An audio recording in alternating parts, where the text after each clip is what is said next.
Dnes budeme potrebovať Oreo, bielu čokoládu, maslo, mlieko. Akože pôvodne to malo byť smotana, ale na smotanu ako zabudol. Jednoducho budeme improvizovať a bude tam mlieko.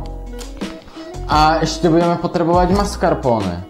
Tak a poďme na to. Takže takto, toto bude plus minus len teoreticky, lebo nepodarilo sa mi úplne nájsť taký konkrétny recept. Neviem ako to dopadne. Teraz to oddelíme, odložíme tú náplň, pôjdeme si tu na zmixovať to Oreo. Ideme rozpustiť maslo.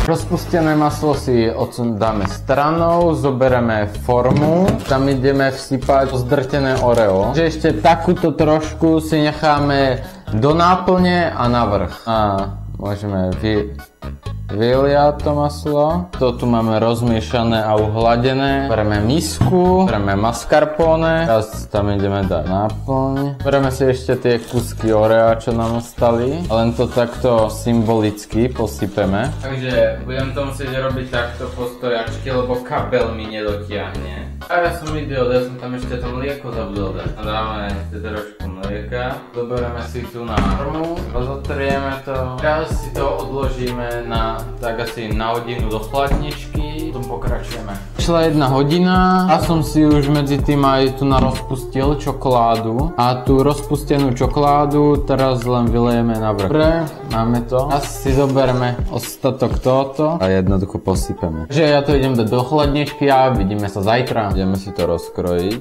Akože na pohľad to vyzerá akože celkom dobre. To mascarpone jednoducho prebíja chuť toho Orea. Neviem, podľa mňa je to dobré. To bude asi všetko z tohoto videa. Asi tak.